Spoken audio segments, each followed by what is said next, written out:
ಯಾವ ಭತ್ತ ಇದು? ಅಮನ್ ಅಂತ ಅಂದ್ಬಿಟ್ಟು. ಅಮನ್ ಹೈಟ್ ಬೆಳೀತಲ್ವಾ ಇದು? ಆದ್ರೂ ಈ ತೆನೆ ಕಟ್ಟು ಅದು ನೋಡಿದ್ರೆ ಮೊದ್ಲಿನ ಬಸ್ಸು ಈ ಬಸ್ಸು ಫರ್ಕ್ ಐತಿ, ಬಹಳ ಫರ್ಕ್ ಇದೆ. ಬಟ್ ನಿಮ್ಗೆ ಹಂಗ ಅಂದಾಜಾಗಿ ನಿಮ್ಗೆ ಇದ್ರ ಪ್ರಕಾರ ನಿರೀಕ್ಷೆ ಮಾಡಿದಾಗ ಏನಾರ ಸ್ವಲ್ಪ ಇಳುವರಿಯಲ್ಲಿ ಹೆಚ್ಚಿಗೆ ಆಗ್ಬಹುದು ಅಂತ ಆಗ್ಬಹುದು ಅನ್ನೋ ಪೂರ್ತಿ ಐತಿ ನಮ್ಗೆ ಈಗ.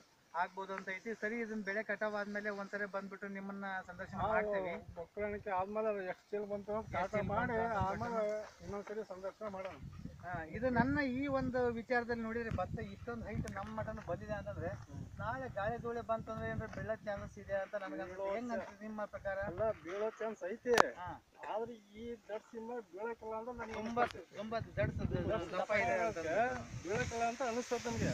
ನೋಡಿ, ಹೌದು, ಇದು ದಡ್ಸ್ ವಿಚಾರದಲ್ಲಿ ನಾವು ಹೋದ್ರೆ ದಪ್ಪ ಐತಿ. ಇಲ್ಲಿ ನೋಡಿ, ಇದು ದಡ್ಸನ್ನು ಯಾವ ಒಂದು ದೊಡ್ಡ ಮಟ್ಟದಲ್ಲಿ ತುಂಬಾ ಒಂದು ವಿಚಾರದಲ್ಲಿ ತುಂಬಾ ಸ್ಟೆಮ್ ಬಹಳ ಸ್ಟ್ರಾಂಗ್ ಇದೆ.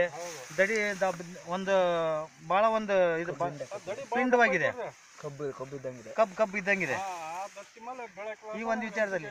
ಈ ಮರಿ ವಿಚಾರದಲ್ಲಿ ಹೋದ್ರು ಇದ್ರ ಪ್ರಕಾರ ನಾವು ನೋಡಿದ್ರೆ ಒಂದು 35-40 ಮರಿ ತನಕ ವಿಚಾರ ಇದೆ ಇದು. ಓಕೆ, ಒಂದು ಒಳ್ಳೆ ಮಟ್ಟದಲ್ಲಿ ಬೆಳೆ ಬಂದಿದೆ. ಇದನ್ನ ನೀವು ಈ ವಿಚಾರದಲ್ಲಿ ರೈತರಿಗೆ ಈ ಒಂದು ಓರಿಕೆನ ಅಂತಂದ್ಬಿಟ್ಟು ಕೆರನ್ ಟೆಕ್ನಾಲಜಿ ಒಂದು ಪ್ರಾಡಕ್ಟ್ ಅನ್ನು ಇದನ್ನ ರೈತರಿಗೆ ಏನ್ ಹೇಳಕ್ ಇಷ್ಟಪಡ್ತೀರಿ? ಇನ್ನೊಬ್ರಿಗೆ ಮಾಡಿ ಅಂತ ಹೇಳಕ್ ಭಾಳ ಇಷ್ಟ ಮಾಡ್ತೀವಿ ನಾವು. ಇಷ್ಟ ಆಗ್ತದೆ ಒಟ್ಟು ನಿಮ್ಗೆ ಕೇಳ್ಬೇಕು ಅಂತಂದ್ರೆ. ನಾವು ಇದನ್ನ ನೋಡಿ ಈಗ ಅಡಿಕೆಗೆ ಅದಕ್ಕೆ ಎಲ್ಲ ಅಡಿಕೆ ಮತ್ತೆ ಈ ಬೆಳೆ ಸ್ವಲ್ಪ ಮಾಮೂಲಿ ಬೆಳೆ ಬಂದಾಗ ನೋಡ್ರೆ ನಿಮ್ ಬಾಟ್ಲಿನೂ ಹಸ್ಪತ್ರೆಗೆ ನಿಮ್ ಊರಿಗೆ ಬಿಟ್ಟಿದ್ವಲ್ಲ ನಾವು.